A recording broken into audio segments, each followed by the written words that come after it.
Film शुरू होती है और हम एक छोटे से घर में दो भाइयों को देखते हैं, जिनमें से एक का नाम पेड्रो था। अचानक उन्हें पास के जंगल से गोलियों की आवाज आई, इसीलिए वो फैसला करते हैं कि हम जाकर चेक करेंगे कि आखिर क्या माजरा है। पर उन्होंने सोचा कि इतनी रात को जंगल में जाना ठीक नहीं, तो सुबह का इंतजार करने का फैसला करते हैं। जैसे ही सुबह हुई, वो अपने डॉग को लेकर जंगल में चली गई और छानबीन शुरू कर देती है। थोड़ी देर की खोज करने के बाद उन्हें एक लाश मिलती है, बहुत ही बुरे हालत में, क्योंकि उसे बीच में से काटा गया था। लाश को देखकर पेड्रो के भाई को इस जमीन के मालिक पर शक होता है, क्योंकि ये जमीन उसकी थी, तो इस आदमी को उसने ही मारा था। पर लाश देखकर साफ लग रहा था कि ये किसी इंसान का काम नहीं है। तभी इन्हें लाश के पास से एक सूटकेस मिलता है। उसे चेक करने पर अंदर अजीबोगरीब सामान और एक नक्शा था। नक्शे पर एक जगह निशान लगाया हुआ था। निशान को देखकर पेड्रो समझ जाता है कि ये तो पास ही में रहने वाली एक औरत का घर है। इसलिए दोनों भाई उस औरत के घर जाने के लिए निकल जाते हैं, ताकि इस पूरे हादसे के बारे में जान सके और ये भी कि ये मरने वाला आदमी कौन था। औरत के घर पहुंचकर जब इन्होंने पूछा तो पता चला कि वो आदमी दरअसल एक क्लीनर था, जिसे वैसे तो आमतौर पर प्रीस्ट कहते हैं, पर मूवी में उसे क्लीनर कहा गया है, जो इवल यानी कोई बुरी ताकत जैसे डीमन, शैतान वगैरह भगाने का काम करती। औरत कहती है कि मैंने उस क्लीनर को इसलिए अपने घर बुलाया था ताकि वो मेरे बेटे को खत्म कर सके, क्योंकि मेरा बेटा पिछले काफी टाइम से एक रॉटन बन चुका है, यानी उसका जिस्म पूरी तरह सड़ चुका है। दरअसल उसे एक इवल स्पिरिट, किसी बुरी ताकत जैसे कि डीमन वगैरह ने पोजेस्ट कर लिया था, यानी अपने कंट्रोल में कर लिया था। इस वजह से उसका जिस्म काफी मोटा हो गया था, तो ऐसा जिस्म रॉटन बन जाता है, जो बस बिस्तर पर ही पड़ा रहता है और उसमें से पस निकलती रहती है, क्योंकि शैतान के कंट्रोल में आने से वो आदमी कुछ करने के काबिल नहीं रहता। और इवल शैतान उस इंसान को तब तक कर पाता रहता है जब तक कोई क्लीनर या कोई और इंसान उसे मारना दे। पर अगर कोई दूसरा इंसान इस रॉटन को खत्म करता है, तो वो इवल आत्मा उस मारने वाले इंसान और उसके आसपास जितने भी लोग होते हैं, उसकी फैमिली वगैरह, उन्हें भी पोजेस्ट कर लेता है। तब गुस्से में पेड्रो उस औरत के लिए रॉटन की माँ से पूछता है कि तुमने इसके बारे में अभी तक किसी को क्यों नहीं बताया। जवाब में औरत कहती है कि मैंने 1 साल पहले इसकी खबर चर्च में कर दी थी और बस तभी से हम मदद का आज तक इंतजार कर रहे हैं, पर किसी ने हमारे लिए कुछ नहीं किया। लेकिन फिर भी पेड्रो औरत और उसकी दूसरी बेटी पर गुस्सा करता है, पर क्योंकि वो खुद भी तो कुछ कर नहीं सकते थे, इसलिए दोनों भाई पुलिस को इसके बारे में बताने के लिए पुलिस स्टेशन आ जाते हैं। पर उल्टा पुलिस उनसे ही सवाल जवाब शुरू कर देती है। बातों ही बातों में पेड्रो की एक ऑफिसर से बहस हो जाती है, तब उसका भाई पेड्रो को रोकता है। पुलिस वाले कहते हैं कि हम फिलहाल आपकी कोई मदद नहीं कर सकते, पहले हम हेल्थ डिपार्टमेंट से इस बात को कंफर्म करेंगे कि वो रॉटन है या ऐसी किसी बीमारी की वजह से उसका ये हाल हुआ, और उस मरने वाले इंसान यानी क्लीनर को किसने मारा ये भी तभी पता चल पाएगा। उससे पहले हम कुछ नहीं कर सकते। दोनों भाई यहाँ जमीन के मालिक का नाम लेते हैं, क्योंकि क्लीनर की लाश उसकी जमीन से ही मिली थी और रॉटन का जहाँ घर था वो भी उसकी जमीन ही। पर पुलिस तो उनकी मदद करने को तैयार ही नहीं थी और उनकी हाथ बस मायूसी ही लगती है, इसीलिए वो खुद ही जमीन के मालिक से जा मिलते हैं, उसे रॉटन और क्लीनर की लाश के बारे में बताते हैं। अब यहाँ जमीन के मालिक की बातों से हमें पता चलता है कि हर कोई उस पर शक क्यों करता है। दरअसल वो रॉटन और उसकी फैमिली जबरदस्ती इस मालिक की जमीन पर रह रही थी, जो बात उसे बिल्कुल पसंद नहीं, जिससे सबको ये लगता है कि जमीन के मालिक ने ही उस क्लीनर को मार दिया ताकि वो रोटन के घर जा ना पाए और रोटन इसी हालत में रही। पर वो जमीन का मालिक नहीं, कोई और ही है जो इस सब के पीछे था, जो नहीं चाहता था कि क्लीनर रोटन के घर पहुंचे और उसे मार दिया। पर जमीन के मालिक को रोटन वाली बातों पर यकीन नहीं था। उसे लग रहा था कि ये कोई साजिश है ताकि मुझसे मेरी जमीन छीन ली जाए। अब इस बात से गुस्सा होकर जमीन का मालिक रात को रोटन को मारने के लिए चला जाता है, पर रोटन की माँ उसे ऐसा करने से मना करती है, क्योंकि वो क्लीनर नहीं है, आम आदमी है। तो अगर उसने रोटन को मार दिया तो इवल जमीन के मालिक और रोटन की फैमिली को भी अपने कब्जे में ले लेगा और उन्हें भी ऐसे ही तड़पाएगा, क्योंकि रोटन के अंदर जो इवल आत्मा है वो लोगों के डर के साथ खेलती है, उनके डर को उन्हीं लोगों के खिलाफ इस्तेमाल करके उन्हें अपने कंट्रोल में करती है। अब जब जमीन का मालिक उसे मारने गया तो वो भी उसे मारने के लिए उकसाता है ताकि वो आजाद हो सके। रोटन के अंदर का एवल उसे कहता है कि मार दो मुझे ताकि मैं बाद में तुम्हारी वाइफ के पेट में पल रहे बच्चे और सबको मार सकूं और अपने कब्जे में कर लूं। लेकिन यहाँ बड़ी मुश्किल से जमीन का मालिक खुद को कंट्रोल करता है और बाहर आकर अपनी गाड़ी में बैठ जाता है। सुबह जमीन के मालिक की मां पेड्रो और उसके भाई को लेकर यहाँ आ गई थी, पर जमीन का मालिक ये ठान चुका था कि वो रोटन के जिस्म को यहाँ से कहीं दूर ले जाएगा, जिसके लिए वो पेड्रो और उसके भाई की मदद मांगता है और वो दोनों भी से राजी हो जाते हैं। इसलिए अब वो तीनों जैसे तैसे रोटन की लाश को ट्रक में रखते हैं और उसे ठिकाने लगाने के लिए निकल पड़ते हैं। काफी दूर आने के बाद वो रोटन को फेंकने के लिए ट्रक से नीचे उतर गई और जब उन्होंने पीछे चेक किया तो ये देखकर उनकी होश उड़ गई कि ट्रक में तो रोटन का जिस्म है ही नहीं, जिससे वो समझ गई कि बीच रास्ते में एक बच्चा आ गया था। उसे बचाने के लिए जब हमने जोर से ब्रेक लगाई तो तब रोटन वहीं कहीं गिर गया होगा। अब जैसे भी हुआ,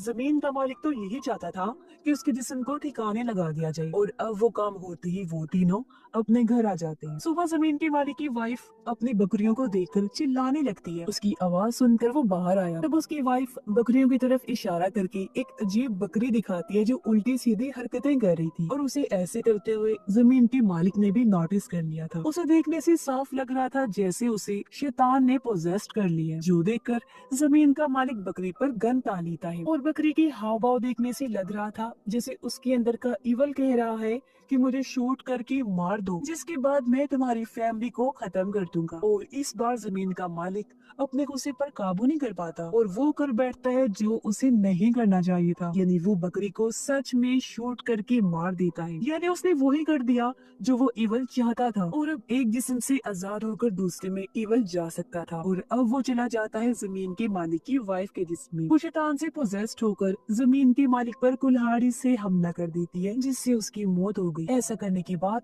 उसने अपने सर में भी कुल्हाड़ी घुसा दी और उसकी भी मौत हो जाती है। ऐसे उसने फिर अपने बच्चों को भी मार दिया और जमीन के मालिक की पूरी फैमिली मारी जाती है, जिससे हम समझ जाते हैं कि इवल शैतान की ताकत कितनी खतरनाक है कि उसने पूरी तरह एक दिमाग को कंट्रोल किया, जिससे पूरी फैमिली का खात्मा हो गया। उधर पेड्रो और उसका भाई अभी तक रोटन के घर ही थे। रात के टाइम उनके पास रोटन का भाई आकर कहता है कि आप यही रुक जाइए। वो उनसे मदद मांग रहा था और जमीन के मालिक की फैमिली के साथ जो हुआ वो सब भी बता देता है। अब पेड्रो के भाई को उस पर शक हुआ कि शायद इसे भी इवल ने पोजेस्ट कर लिया है, पर पेड्रो बच्चे को शांत होकर स्टोर में जाकर सोने का कहता है। जाने से पहले बच्चा उनसे कहता है कि बिजली की चीजों से दूर रहिएगा, ये आपके लिए अच्छा होगा। अब लड़के ने ऐसा क्यों कहा, इसका जवाब हमें आगे पता चलेगा। अब कहीं ना कहीं पेड्रो और उसके भाई को आने वाले खतरे की भनक हो गई थी, इसलिए वो सुबह ही इस जगह को छोड़ने का फैसला करते हैं। साथ ही पेड्रो अपने भाई को कहता है कि हम अपना सारा सामान यही छोड़कर जाएंगे ताकि हमारे साथ इवल का जरा सा हिस्सा या असर उस जगह तक ना चला जाए जहां हम जा रहे हैं। अगली सुबह पेड्रो अपनी एक्स वाइफ जिसे वो छोड़ चुका था उसके घर जाकर अपने कपड़ों को आग लगाकर जला देता है, पर उसकी एक्स वाइफ पेड्रो से लड़ने लगती है। कहती है कि तुम अब क्यों मेरी जिंदगी बर्बाद करने आ गई हो। इसी बीच हमने देखा कि पेड्रो की एक्स वाइफ की बेटी पर उनका डॉग हमला करके उसे अपने साथ बाहर ले जाता है। दरअसल पेड्रो के कपड़े जलने से पहले डॉग ने वो चाट लिए थे, जिससे इवल डॉग को पोजेस्ट कर लेता है। अब पेड्रो की वाइफ का हस्बैंड अपनी बेटी और डॉग को ढूंढने बाहर जाता है। पेड्रो उसे कहता है कि कुछ भी हो जाए पर डॉग को शूट मत करना, पर जाहिर सी बात है ऐसी सूरत हाल में इंसान का दिमाग कहाँ काम करता है। इसलिए जब पेड्रो देखने बाहर गया तो उसकी एक्स वाइफ के हस्बैंड ने डॉग को शूट करके मार दिया था, जिससे दिल ही दिल में पेड्रो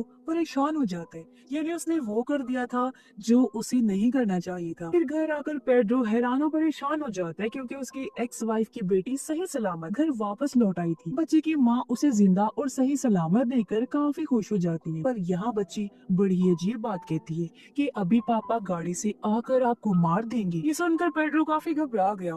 वो गैराज से गाड़ी लेकर अपने दोनों बेटों को गाड़ी में बिठाता है और यहाँ से निकलने वाला होता है, पर तभी उसने देखा कि मेरी एक्स वाइफ का हस्बैंड गाड़ी लेकर आया और उसने उसकी वाइफ को टक्कर मार दी, जिससे ऐसा लग रहा था कि वो मारी गई। पर ये चीज देखकर बच्ची घबराई नहीं बल्कि हंसने लगती है क्योंकि बच्ची को भी इवल ने पोजेस्ट कर लिया था। फिर उसके डैड को किया और उसने अपनी वाइफ को भी मार दिया था, जो देखकर पेड्रो अपने बेटों को लेकर फौरन निकल गया और अपनी मॉम के घर आ जाता है, जहाँ उसका भाई भी पहले से ही आ चुका था। और अब पेड्रो अपनी माँ और भाई को भी गाड़ी में बिठाता है और टाउन से निकलने के लिए वो लोग निकल पड़ते। रास्ते में पेड्रो का बेटा अपनी दादी को कहता है कि हमें पोजेशन और पोजेस्ट होने के बारे में तो बताएं। तब दादी कहती है कि इस पोजेशन और पोजेस्ट हुए जिस्म से बचने के 7 असूल हैं। पहला ये कि आपको बिजली की चीजों से दूर रहना है, यानी वही बात जो रोटन के भाई ने भी कही थी, तो इसकी वजह ये थी। दूसरा असूल है जानवरों से दूर रहना। तीसरा कि पोजेस्ट हुए इंसान की ऐसी किसी भी चीज को इस्तेमाल ना करें जो उसे सबसे ज्यादा प्यारी हो। चौथा कि उन्हें दुख ना दो। तकलीफ ना पहुंचाओ। पांचवा, कि ईवल या शैतान को कभी भी उनके नाम से ना पुकारो। छठा, कि कभी भी पोजेस्ड इंसान को गन से मत मारो। सातवां और आखिरी, कि आपको कभी भी किसी चीज से नहीं डरना, हर चीज में बहादुरी का मुजाहिरा करना है, यहाँ तक कि आपको मौत से भी नहीं डरना। अब तभी पेड्रो का दूसरा बेटा, जिसे एक ऐसी बीमारी थी कि वो किसी भी बात का जवाब नहीं दे सकता था, वो अचानक बोल पड़ा और इवल का नाम लेने लगता है, जिससे वो लोग काफी घबरा जाते हैं। तभी पेड्रो के फोन पर उसकी एक्स वाइफ की कॉल आती है, जो उसकी मॉम के हाथ में था। उसकी कॉल देखकर सभी लोग काफी दंग रह जाते हैं, क्योंकि जिस तरह कार ने उसे टक्कर मारी थी, किसी का भी बचना नामुमकिन था। और ये चीज पेड्रो ने भी देख ली थी कि वो मारी गई है, लेकिन वो फिर भी कॉल उठाता है, जहाँ उसकी वाइफ पेड्रो को बुरा भला कहती है, और ये भी कि मैं अपने दोनों बच्चों को लेने जरूर आऊँ। ये सुनकर पेड्रो काफी परेशान हो जाते। वो इस सब का जिम्मेदार खुद को समझ रहा था, साथ ही वो इन चीजों से तंग आ चुका था। तब उसका भाई पेड्रो को समझाते हुए शांत करता है। अब ये लोग टाउन से तो निकल आए थे, पर इनके पास कोई जगह नहीं थी जहाँ ये जा सकते। पेड्रो का भाई उसे बताता है कि यहाँ से कुछ दूरी के फासले पर मिर्था नाम की एक औरत रहती है, जिसे मैं जानता हूँ। हम वहाँ चलते हैं, क्योंकि वो रहने में भी हमारी मदद कर देगी और पैसे भी दे देगी,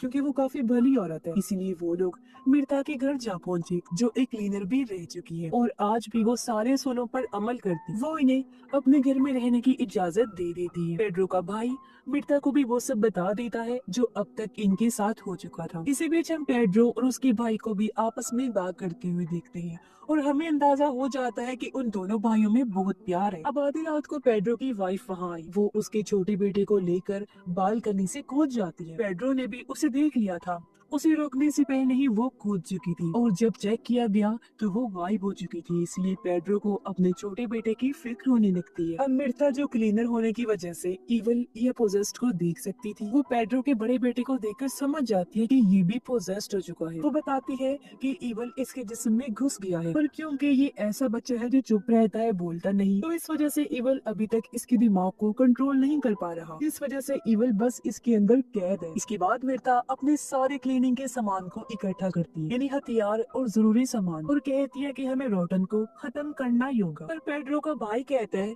मेरे हिसाब से रोटन खत्म हो गया होगा, तभी तो इतनी ज्यादा पोजेशन हो रही है, एक के बाद एक इवल सबको पोजेस करता जा रहा है। पर मिर्था उसे बताती है कि नहीं, ये जानकारी गलत है, ये चीज ऐसे काम नहीं करती, ये सारी पोजेशन असल में इवल के पैदा होने के लिए हो रही है। पेड्रो का भाई उसे बताता है कि हमने रोटन को कहीं और छोड़ दिया था। मिर्था कहती है कि ये तो सबसे गलत किया तुम लोगों ने। तो पेड्रो कहता है, हम कुछ नहीं कर सकते थे, क्योंकि ऐसा करने के लिए हमें जमीन के मालिक ने मजबूर किया था। अब पेड्रो का भाई पेड्रो की एक्स वाइफ और बेटे को ढूंढने, जबकि पेड्रो और मिर्था रोटन को ढूंढने के लिए निकल जाते हैं। अब उनका ये सफर काफी मुश्किल होने वाला था, क्योंकि इवल की पोजेशन पूरे टाउन में फैल गई, जिसके साथ ही इनको सारे सोलों को भी मानना है। यहाँ मिर्था बताती है कि हम जिस भी चीज से डरेंगे, इवल उसी चीज को हमारे खिलाफ इस्तेमाल करके उसी चीज से हमारा सामना करवाएगा। इसीलिए तुम्हारी एक्स वाइफ तुम्हारे बेटे को उठाकर लेगी, क्योंकि तुम उसी की वजह से डरे। अब रास्ते में मिर्था पेड्रो को अपनी कहानी बताती है कि मेरे हस्बैंड एक लालची इंसान, वो चर्च के नाम पर लोगों के साथ फ्रॉड किया करती थी। वो एक्ट्रेस को अपने काम के लिए हायर करके उनसे रोटन और इवल की एक्टिंग करवाया करती थी। और इसी बीच एक दिन असली पोजेस्ड वहाँ पर आ गया, जिसके बाद वो सुधर गई और उन्होंने क्लीनिंग शुरू कर दी, क्योंकि उनका पोजेशन इवल और रोटन पर यकीन बन गया था कि वो होते हैं, और उन्हें डर भी लगने लगा था। फिर एक दिन मेरे हस्बैंड क्लीनिंग करने गए, पर लौटकर कभी वापस नहीं आए। और हाँ, आप इवल या पोजेस्ड इंसान से दूर भी जा सकते हैं, इतना दूर कि आपको खुद भी पता ना हो कि आप कहाँ आ गए, जैसे कि मैंने किया। हर चीज छोड़ छाड़ कर मैं अकेली रहती हूँ। दूसरी तरफ हम देखते हैं कि इवल ने पेड्रो के बड़े बेटे को पूरी तरह पोजेस्ड कर लिया है, और वो पेड्रो की मॉम से खाना मांग रहा था, जो चीज जाहिर है काफी अजीब थी। अब पेड्रो के भाई को भी पेड्रो की एक्स वाइफ सड़क पर चलती हुई मिल जाती है, जो भी पूरी तरह पोजेस्ड हो चुकी थी, और वो अपने छोटे बेटे का सर खा रही थी। ये देखकर पेड्रो का भाई गाड़ी उसे टकरा देते हैं, जिससे वो कुचली जाती है, पर इसमें उसकी गाड़ी का एक्सीडेंट होने की वजह से वो भी काफी जख्मी हो गया था। पेड्रो और मिर्था रोटन को ढूंढते हुए एक स्कूल के पास जा पहुंचे, जहाँ उन्हें सभी बच्चे अजीब हालत में बैठे हुए मिलते हैं, जिन्हें देख वो पेड्रो को चुप रहने का इशारा करती है, क्योंकि वो भी समझ गई थी कि इन्हें भी इवल ने पोजेस्ड कर लिया है। इसी बीच हम स्कूल के चारों तरफ अजीब तरह की परछाई को भी नोटिस कर लेते हैं। तब एक बच्ची इनके पास आकर कहती है कि रोटन को मेरे डैड उठाकर घर ले गए हैं। दरअसल ये सारे बच्चे पोजेस्ड होने की वजह से उनके साथ झूठ बोल रहे थे उन्हें गुमराह करने की। पेड्रो और मिर्था को स्कूल के एक फ्लोर के नीचे बहुत सारे लोगों की लाशें मिलती हैं, जिनको इन बच्चों ने ही मारकर यहाँ छुपा दिया था और इनके नीचे रॉटन छुपा हुआ था। अब मिर्था अपना क्लीनिंग का सामान वहाँ पर सेटअप करती है और पेड्रो को कहती है कि वो नीचे से रॉटन को बाहर निकाले। जब पेड्रो उसे निकालने वाला था तो इवल खुद को बचाने के लिए पेड्रो का दिमाग कंट्रोल करने लगता है। और तो और उन बच्चों ने चालाकी से पेड्रो को कमरे में बंद कर दिया था और जब पेड्रो बाहर झांक कर देखता है तो सब बच्चों ने मिर्था को मार दिया था, जो उसकी लाश को घसीट कर ले जा रही थी। ये देख पेड्रो को गुस्सा आ गया। वो दरवाजा तोड़कर बाहर आया और रॉटन को मार डालता है। ये करने के बाद उसे लग रहा था कि मैंने हर चीज का खात्मा कर दिया है, पर ये इवल का खात्मा नहीं बल्कि अभी तो इसकी शुरुआत हुई थी, क्योंकि यही तो इवल ये वो रॉटन चाहता था ताकि ये जिस्म खत्म होने के बाद मैं आजाद हो सकूं। और अब उसका काम हो चुका था और अब इवल पूरी तरह अपने रूप में पैदा होकर पेड्रो के सर पर हाथ फेरता है, क्योंकि इसने ही तो पैदा होने में उसकी मदद की थी। और अब इवल पैदा होकर बाहर की दुनिया में तबाही मचाने के लिए चला जाता है, जहाँ वो और भी लोगों को पोजेस्ट कर देगा। और पेड्रो घर वापस आ जाता है, जहाँ दोनों भाई एक दूसरे के गले से लगकर दुख से रोने लगते हैं, क्योंकि वो समझ गए थे कि हमने हालांकि इतनी कोशिश की पर हम कुछ भी नहीं कर सकते अब। या कहीं कि उन्होंने अपनी हार पूरी तरह कबूल कर ली थी और अब अगर ये इस जगह को छोड़कर जाएं भी तो कोई फायदा नहीं होगा, क्योंकि अब ये पोजेशन पूरे टाउन से फैलता फैलता शहर में भी फैल जाएगा, जो तेजी से इन्फेक्शन की तरह फैलने वाला था, जिससे वो लोग चाह कर भी छुटकारा हासिल नहीं कर सकते। तभी उनको याद आया कि हमने रॉटन के छोटे भाई को स्टोर में छुपाया था। पेड्रो उससे बात करता है तो वो बताता है कि एक आवाज ने मुझे कहा था कि मैं उस क्लीनर को मारकर खा जाऊं। इन्हें जिस आदमी की लाश इनको मिली थी उसे इसने इन्हें रॉटन के भाई ने मारा था। आगे वो कहता है ऐसा मैंने अपनी माँ के साथ भी किया, उन्हें भी मारकर मैं खा गया। पेड्रो अपने बेटे को आइसक्रीम खाने के लिए देकर नहाने चला जाता है और वो ये देखकर काफी हैरान रह गया कि वो निशान उसके माथे से जा ही नहीं रहा था जो उसे इवल ने दिया था, यानी वो निशान पक्का पक्का बन गया था। पेड्रो के बेटे को खांसी होने लगी और उसके मुंह से पानी और खून निकलने लगता है, जिसे पेड्रो साफ करने लगा। पर तभी उसने देखा कि उसके मुंह से मेरी माँ के बाल और लॉकेट निकल रहा है, जो देखकर वो डर गया, क्योंकि समझ गया था कि पोजेशन की हालत में मेरे बेटे ने अपने ही दादे को मारकर उन्हें खा लिया। ये देख पेड्रो के तो होश उड़ जाते हैं। खुद को संभालते हुए वो बाहर आया और इस सबसे काफी दुखी हो जाता है। अब मैं आपको बता देती हूँ कि असल में ये इवल करता क्या है। तो वो किसी एक जिस्म को पोजेस्ट करके उसके अंदर पनाह ले लेता है और टाउन या शहर के लोगों को तब तक मारता रहता है जब तक कोई दूसरा आकर उसके इस पुराने जिस्म को खत्म नहीं कर देता जिसमें वो मौजूद होते हैं, जिससे वो किसी और जिस्म को पोजेस्ट करके उसके अंदर आ जाता है और फिर से लोगों को मारने का सिलसिला शुरू कर देता है, जो उसने इसलिए किया ताकि मरे हुए लोगों से वो ताकत ले सके और इतना ताकतवर बन जाए कि वो पैदा होकर सबसे ज्यादा पावरफुल बन जाए। जो चीज हो भी गई, जब सही मायनों में वो पावरफुल हो गया तो पेड्रो के हाथों उसने खुद को मरवा दिया और पैदा हो गया। दुनिया को तबाह करने के रास्ते पर चल भी पड़ता है, जहाँ अब बस उसका ही राज और कब्जा होगा। और इसी भयानक एंडिंग के साथ ही इस फिल्म की कहानी भी यहीं पर खत्म हो जाती।